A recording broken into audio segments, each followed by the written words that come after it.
Hi guys, how you doing? It's Dom here. We are very excited to present this brand new segment to the channel. This is called Coffin Drops. It's going to be based around Darby Allin and things that Darby Allin is doing on AEW each week. He is, of course, embroiled in a feud with Big Bad Brody King from the House of Black. This is kind of a revenge story, I think, for Darby, who got choked out by Brody King last time they met. He is on the way to becoming the face of the company. That's what he wants to do. I was talking to Anthony earlier about him sort of going on a 2-year journey to becoming the face of the company, to becoming world champion. I truly believe that that is where they are going with Darby, but not before an epic battle with Brody King. Of course, Darby Allin is forever the underdog. He is the underdog from the underground, facing up against Big Bad Brody King. Maybe the House of Black get involved. Maybe somebody comes to Darby's aid. But this is about Darby's redemption. This is about Darby proving himself to be the face of the company. I'm very excited to see this. I hope it goes for a long, long time. I think Darby is an excellent talent. I think he's sort of, again, the ultimate underdog. We've not seen a small kind of champion like this. It's Rey Mysterio, but of course, Rey had the Lucha, vibes. He had, of course, the Eddie Guerrero stuff, the history with Eddie Guerrero helping him get to the title. Darby Allin is, of course, perpetually, again, the underdog. He's very alternative. We've not seen that kind of alternative figure at the top of a company since CM Punk. And, of course, CM Punk has that sort of technical ability where Darby is just a daredevil. Not, okay, just a daredevil. He's very, very harsh. You know, in the same way that Jeff Hardy is, Darby is a daredevil. He's got a small build. He is not built to be a world champion, but he is absolutely being positioned as such. He will be AEW World Champion at some point, and rightly so. But I really like what they're doing with this story. If I can pull up the Twitter that I have here, I have I'm going to play some of this to you. Going face to face with hang on a second. Yeah, here we go. Let me pull that up. Sorry, I didn't pull it up before. You can see here. You Darby asked nicely. He really wants to be the face of the company. He really wants to be the guy. And this is his first step to doing it. He's challenging Brody King, the much bigger, so more dominating talent. He is challenging, pushing him to this match. And this will hopefully elevate him, Darby, to becoming that sort of main event guy. Some people would argue he already is there. But for me, this is the first step. This is the first step in Darby becoming that main eventer that people want him to be. And he speaks, of course, to the underdogs in the same way as Uncle Howdy does on the Wyatt Six in my other series.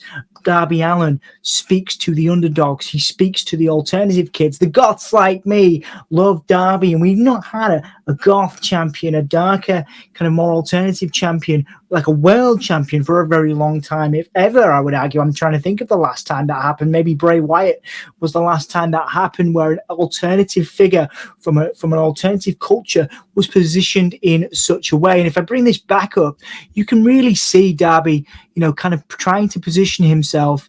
I'm just going to make that smaller. And I remember that, man. He's telling his story here to Brody King, of course, from both working together. From both working together in AEW to get him to AEW. Darby, of course, got Brody King his job in AEW. It is revealed here. And, of course, Brody King challenging Darby, saying that, he is he's reckless. He's not going to be there in the future. He's not going to be the face of the company. How can he be the face of the company if he's so reckless? This is really exciting because it really challenges, Brody's really challenging Darby here, challenging Darby's ethics, really, his morals, saying, Darby said, you bought a house for your dad, I bought a house for my dad. Brody King here saying that if you continue the way you are continuing, there's going to be no point to that. Your dad's going to have to get a job again. You're reckless. You are not a face of the company. And this sort of redemption arc that we're going to see Darby go on after losing his main world title shot with Bryan Danielson, I think it's very exciting because we're going to get Darby slowly building, slowly proving himself that that he is a main eventer and he can do it. And that feels like it's been Darby's whole shtick, really. throughout his whole time in AEW. He's been the underdog from the underground. To repeat myself, he has been the guy that really, pushes the envelope and really, puts his body on the line. Again, Jeff Hardy is an example of someone that has been a world champion before, but it's been a long time since we've seen that kind of figure in popular culture as a main eventer.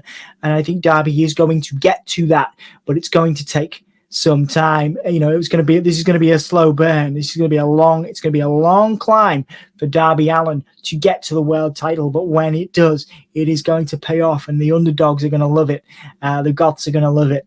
And I'm very excited to start this series, talk about this Brody King feud, and see where that leads.